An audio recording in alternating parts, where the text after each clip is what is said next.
안녕하세요. 김상무 중국 이야기입니다. 이번에는 중국 8대 요리 중에 하나인 절강 요리를 소개합니다. 4대 요리, 사천, 광동, 산동, 강소 요리는 끝났고 8대 요리 기준으로 후난, 볶은 요리 다음 7번째입니다. 절강 요리 설명에 앞서 먼저 절강성을 알아봅시다. 1. 절강성. 절강성의 명칭은 항저우를 지나 항저우만으로 흘러드는 첸탕강의 다른 이름인 저지앙강에서 유래했습니다. 절이란 꺾여 흐른다는 의미로 강이 항저우를 지나면서 굽이굽이 흘러 꺾여 흐르는 강이라고 이름이 붙여졌어요. 성의 약칭으로 저지앙의 저를 사용하는데 산동이 루, 광동이 유해라고 부르는 개념과 같죠. 춘추 전국시대에 오나라, 월나라의 역사가 유명한 지역입니다. 저지앙성은 북으로 상하이시, 장수성, 서쪽으로는 안후이성, 지앙시성, 남쪽으로는 푸젠성과 접하고 있으며 동쪽은 바다인데 중국 최대의 항저우만이고 건너편은 한국의 남해바다, 제주도입니다. 3,000여 개의 섬이 있는데 중국에서 가장 섬이 많은 지역입니다. 한국의 다도해가 거기 있었네요. 절강성 면적은 10만 5,500제곱킬로미터로 남한보다 약간 크고 인구도 5,850만 명으로 이 역시 남한보다 약간 많습니다. 면적과 인구가 거의 한국과 비슷하다고 보면 됩니다. 중국 땅이 이렇게 크다니 정말 부럽네요. 절강에서 유명한 것, 관광지역으로는 롱징차가 있습니다. 절강은 중국의 최대 차 생산지이며 청나라 건륭제 때에는 황실에서만 마시던 고급차로 중국 10대 명차에 속합니다. 성도인 항저우에는 서호가 있습니다. 면적 5.66제곱킬로미터, 둘레 15km 정도 되는 큰 호수로 원래는 해안과 연결된 포구였는데 진흙과 모래로 막혀 육지의 인공호수로 조성되었습니다. 서호 때문에 항주 전체가 관광지가 되었습니다. 서호 때문에 먹고 산다 할 수 있겠습니다. 1000개의 섬을 가진 호수라는 이름의 치엔다오후가 있는데 573제곱킬로미터 면적의 엄청난 크기에 이름 그대로 1078개의 섬이 있습니다. 서울이 605제곱킬로미터인데 서울 면적 정도 되네요. 큰 호수입니다. 치엔탕강은 강 하류의 장강 삼각주 지역과 맞닿아 바다의 수위가 높으면 강물이 역류하는 조석 해일 현상이 발생해 사람들이 이를 보기 위해 많이 찾는 유명 관광지가 되었습니다. 음력 8월이 파도가 제일 셉니다. 또한 루쉰 소설에 나오는 사오싱 지역에 공을기 식당이 유명합니다. 중국말로 콩이지라 하죠. 콩이지는 중국의 소설가 루쉰이 쓴 소설로 술집에서 일하는 어린 종업원이 콩이지라는 단골 손님을 관찰하는 형식의 매우 짧은 단편 소설입니다. 소설은 콩이지라는 주인공을 통해 변화된 시대상을 수용하지 못하고 허세와 위선으로 무장한 꼰대의 모습으로 몰락해가는 전통 지식인의 삶과 함께 이를 바라보는 사회의 편견을 묘사하면서 망해가는 중국을 표현하고 있어 당시 사회에 큰 경각심을 주기도 하였습니다. 그리고 저장성 남쪽에 원조가 있는데 중국의 유태인으로 불리는 장사의 달인이죠. 한편 중국에서 공동부유를 추진하는데 시범구가 저장성입니다.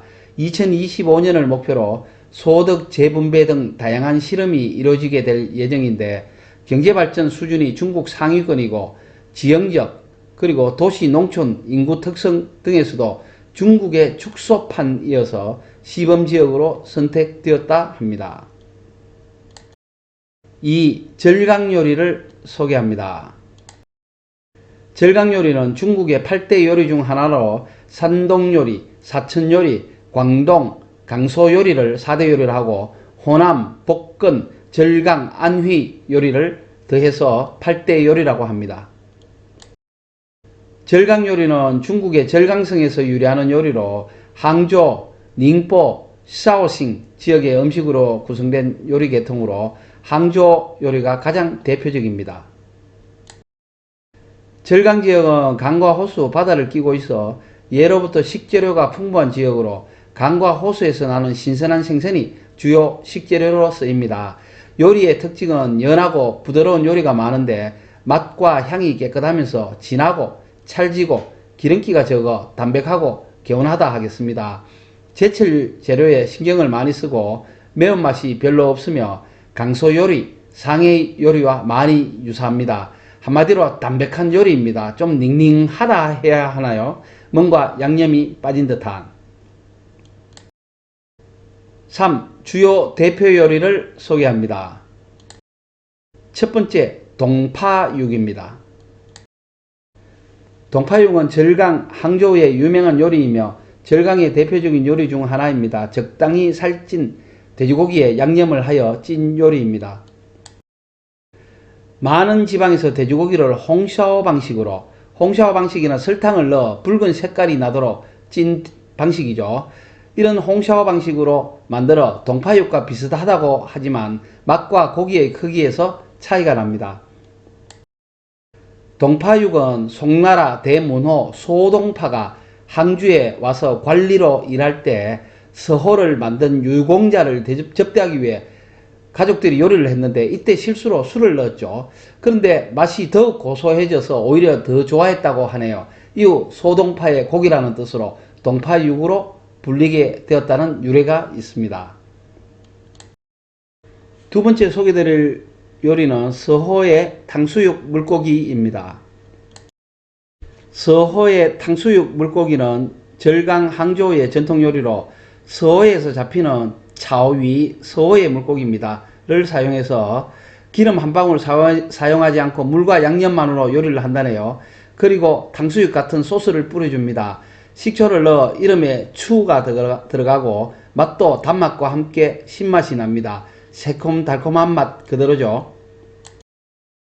절강성, 그 중에 제일 유명한 항저우, 그 중에 서호니까 서호에서 잡히는 물고기 요리 유명할 수밖에 없겠죠. 소양강댐의 쏘가리 매운탕. 매운탕은 전국에 다 있는데 소양강댐이라 특별한 거죠. 이런 개념입니다. 서호에 가시면 맛 한번 보세요. 느낌과 기념이니까 백주와 당연히 한잔 하면서. 세 번째, 말린 채소고기입니다.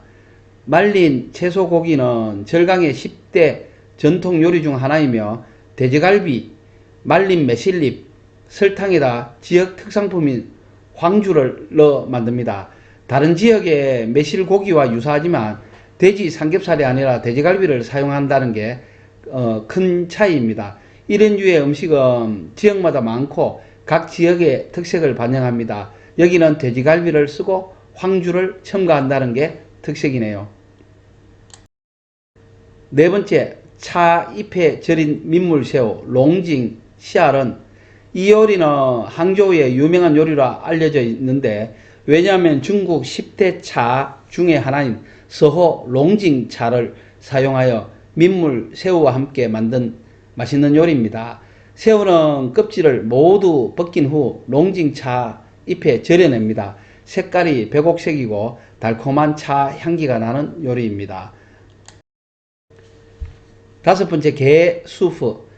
절강 항저우의 4대 요리 중 하나인 게 수프는 게를 사용하여 만드는 것이 아니라 생선을 주 재료로 으깬 다음에 계란, 햄, 죽순, 버섯 등을 넣어 만듭니다. 색이 노란색을 띠고 부드러운 데다 게 수프와 같은 맛이 나서 게 수프라 명명되었습니다. 게 수프는 남송의 고종이 서울을 유람할 때 맛이 좋아 극찬했다는 스토리가 있는 800년 이상의 역사를 가진 유명한 요리입니다. 꼭 한번 드셔보기를 추천합니다. 여섯 번째, 황주와 회향콩. 루신의 소설 콩이지에 나와 유명해진 술과 간단한 안주입니다. 황주는 쌀이나 좁쌀을 원료로 하여 발효한 알코올 함량 14에서 한 20도 정도 수준의 사오싱 지역 특산 술로 색이 황색을 띠어 황주라 부릅니다. 일반적으로는 중탕 상태로 가열하여 35도에서 한 40도 정도 따뜻하게 마시는 게 기본입니다. 일본의 사케와 비슷한 개념이죠. 그리고 회양콩은 말린 누에콩을 원료로 하여 계피, 소금 등을 넣어 볶은 콩으로 공이지 소설에서 주인공이 황주와 같이 세트로 먹어 유명해진 간단한 안주입니다. 우리의 볶은 땅콩 안주가 소설에 나와서 유명해졌다 이런 거죠. 일곱 번째 요리는 연꽃잎 고깃찜입니다. 저장의 지아싱시의 독특한 전통 요리로 볶은 쌀가루와 절인 돼지 삼겹살을 연꽃잎으로 싸서 고추, 소금, 후추 등 향신료를 넣어 찝니다. 삼겹살은 찌기 전 충분히 절이는데 지역 특산의 황주도 같이 넣어 절입니다.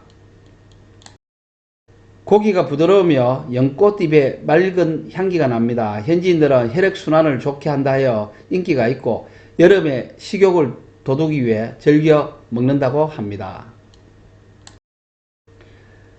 여덟 번째 요리는 진흙닭입니다. 진흙닭은 절강성 항저우의 전통 요리입니다. 이 요리의 유래가 재밌는데 옛날 옛적 배고픈 백성이 우연히 닭을 한 마리 얻었으나 요리할 방법이 없어 고구마를 굽듯이 진흙으로 닭을 싸고 돌로 만든 난로에 집어넣어 익혀 먹었는데 의외로 맛과 향기가 좋았다고 하여 지금까지 전래되었다고 합니다. 그리고 짱수성에는 꽃닭이라는 유명한 요리가 있는데 진흙에 싸서 요리하는 것이 이 요리와 비슷합니다. 진흙닭은 일본에도 전해졌는데 일본에서는 중요한 연회에 내는 필수적인 요리가 되었다고 하네요. 4. 베이징의 유명한 절강식당을 몇 개 추천드립니다. 첫 번째 란시 소관 프랜차이즈점입니다. 대부분의 절강의 음식을 맛볼 수 있고요. 북경 근교의 산인 향산점에 같은 경우는 산행 후에 들리기도 좋습니다.